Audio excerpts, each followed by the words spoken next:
네, 안녕하십니까. 정인태 신지식인 TV입니다. 저는 국립한국복지대학교 특임교수를 역임한 정인태입니다. 네, 정당이 공천을 하니까 정당 비리가 많게 되고 정당의 돈을 밀어주는 겁니다. 국회의원들이. 그래서 정당이 작년에 보면 1,800억 원의 보조금을 받았어요. 그러면은 1,800원의 그 보조금을 받는 근거를 누가 만듭니까? 국회의원들이 만드는 거예요. 국회의원들이 그런 법을 만들어 주는 거예요. 왜? 거기서 공천을 주니까. 그러니까 국민들은 그것도 모르고 계속 정당에만 줄을 서게 되는 것입니다. 그러니까 참신한 후보, 진짜 애국자들이 저 정당이 더러워서 진짜 무소속으로 나가게 되면은 당선이 될 수 없는 그러한 구조가 되고 있는 거예요. 그렇기 때문에 정당이 공천하는 제도만 없애고 그 대안으로 국민공천증제, 국민한테 30만 추천장을 받으면은 국민공천증을 주는 겁니다. 그래서 국민공천증을 받은 그러한 후보는 뭐 우리가 그 벽보라든지 각종 뭐 현수막이라든지 이런 데에 다 국민공천증 그 마크가 찍혀지는 거예요. 예, 그리고 그 사람들은 선거에 나가서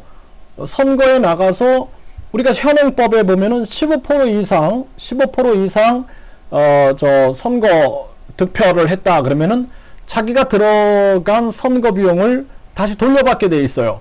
그래서 추천장의 그 확률, 추천장을 가지고 선거 보전금도 돌려줄 수 있게끔 그렇게 제도를 만들면은 그러면은 보다 합리적인 선거가 될 수 있다라는 것입니다. 그래서 국민공천증제로 가야 되고 사실상 돈 안 드는 선거를 만들어야 돼요. 돈 안 드는 선거. 그래서 TV 토론 중심으로 선거 운동이 될 수 있게끔 해야 됩니다. 뭐 공약집 이런 거 보지도 않아요. 그런 거 다 필요 없고 선거 토론 위주로. 그래서 국민공천증을 받은 사람들은 토론에 나갈 수 있겠고 그 토론회 방송을 카카오 TV라든지 네이버 TV라든지 유튜브에 올려가지고 많은 정치에 관심 있는 사람들이 보게 되는 거예요. 그걸 서로 공유하고 보고 하면서 결정하면은 그게 가장 합리적인 것입니다. 그래서 국민공천증제. 그래서 우리가 뭐 공천을 받았느니 안 받았느니 공천을 해주니 안 해주니 뭐 그래서 탈당하느니 복당하느니 가지고 싸울 필요가 없는 거예요. 그래서 국민공천증제만 시행하게 되면은 이제 국회의원들이 국민만 바라보게 되는 거예요. 국민만. 왜? 나를 공천해주는 사람이 바로 국민이니까. 그런데 그렇지 않으면은 정당만 바라보게 되고 정당에 계속 지원금만 지원하는 거예요. 정당 지원금 정책만 쏟아내고 그 다음에 정당 개혁은 안 되는 거예요. 왜? 거기서 권력이 나오니까. 그래서 대한민국 헌법에 보면 대한민국은 민주공화국이다. 대한민국의 주권은 국민에게 있다. 그 대한민국의 주인은 누구다? 국민이다. 그리고 대한민국의 주인은 국민이면서 모든 권력은 국민으로부터 나온다. 하지만 사실상 대한민국의 주인은 정당이에요. 정당이고 모든 권력은 정당에서 나오는 거예요. 정당에서.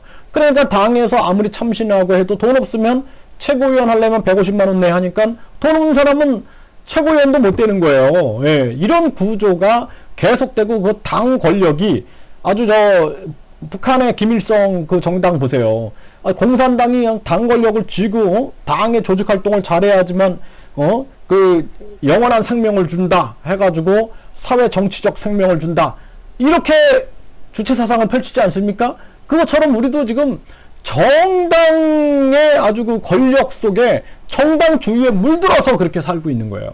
이런 거를 우리가 개혁해 나가지 않으면 안 된다. 그렇기 때문에 제가 국민공천증제로 가야 된다. 계속 말씀드리는 거예요. 아니면은 우리 국민들은 계속 노예로 사는 겁니다. 노예로. 정치인들의 노예, 관료들의 노예. 많은 분들이 그래요. 관료들이 너무 힘들게 합니다. 공무원들이 이 서류 내라 저 서류 내라 계속 힘들게 합니다. 그리고 법이 있는데 이런 법 같은 거는 만들기 어렵잖아요. 국회에서 만들어야 되는 거 아닙니까? 그 다음에 시행령은 대통령령으로 정해지고 그 다음에 시행규칙이라는 게 있어요. 시행규칙은 교육부다 그러면 교육부령으로 정해지고 보건복지부에 해당하는 거다 그러면 보건복지부령으로 만들어집니다. 그러면 자기들이 그냥 지네 사무실에서 규정이랍시고 만들어 놓는 거예요. 규정, 규칙, 규정 이런 거 만들어 놓고 계속 힘들게 만드는 거예요. 국민들을. 이 서류 내라, 저 서류 내라, 저 서류 내라. 그럼 그 규칙에 그런 게 어딨냐? 그러면은 아 우리 규정이다. 그 규정 누가 만들었냐? 지네가 만들었다라는 거예요.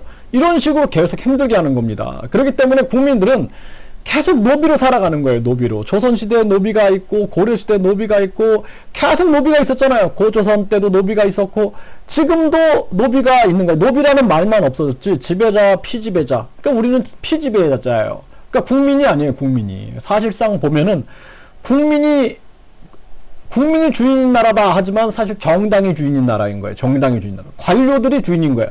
그러니까 자기들끼리 다 뭐 그냥 관피화되고 정피화되고 다 헤쳐먹는 겁니다.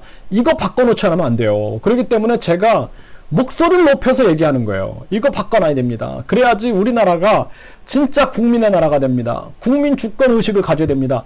공무원들이 괴롭히고 그러면 야단을 치세요. 아주 막 야단을 쳐야 됩니다. 어디 국민이 주인인데 어디 거기서 그냥 자꾸 국민을 힘들게 규정도 없이 그러면 안 된다라는 거예요. 그러니까 자기들이 그냥 어떤 그 모든 국민들을 어떻게 하면 귀찮게 만들고 힘들게 만들고 각종 서류들을 자꾸 내게 만들어가지고 시간이 생명이고 시간이 돈인데 국민들의 시간을 다 뺏어가고 그러면서도 정신을 못 차리는 겁니다. 그래서 앞으로는 공무원들의 50%는 민간인들로 계약직으로 만들어야 됩니다. 민간인 계약직. 그렇게 해가지고 만들고 저기 국민권익위원회는 국민권익을 위하여 만들어 놨더니 공무원들이 앉아있는 거예요. 그래서 국민권익위원회는 처음에 50% 했다가 그 다음에 70% 해가지고 80% 해가지고 계속 국민들이 직접 계약직으로 해가지고 국민들이 국민권익을 대변하게 해야 돼요. 민간인들이.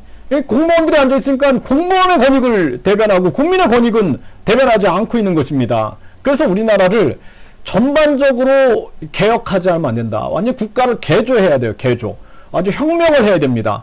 그 혁명을 하기 위해서는 국민의 주권의식이 깨어나야 돼요. 국민의 주권의식. 국민 주권의식이 깨어날 때 진짜 혁명이 일어나는 겁니다. 그래서 제가 때를 기다리는 거예요.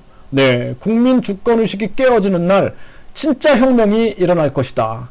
지금처럼 이렇게 국민들이 정치 혐오로 인하여 정치를 무관심하는 거예요. 무관심. 선거 때만 그냥 아유 1번 찍든지 2번 찍든지 이렇게 해다가는 계속 우리는 그들의 속임수에 넘어가 가지고 정말 대대손손 거지로 사는 겁니다. 대대손손 노비로 사는 겁니다.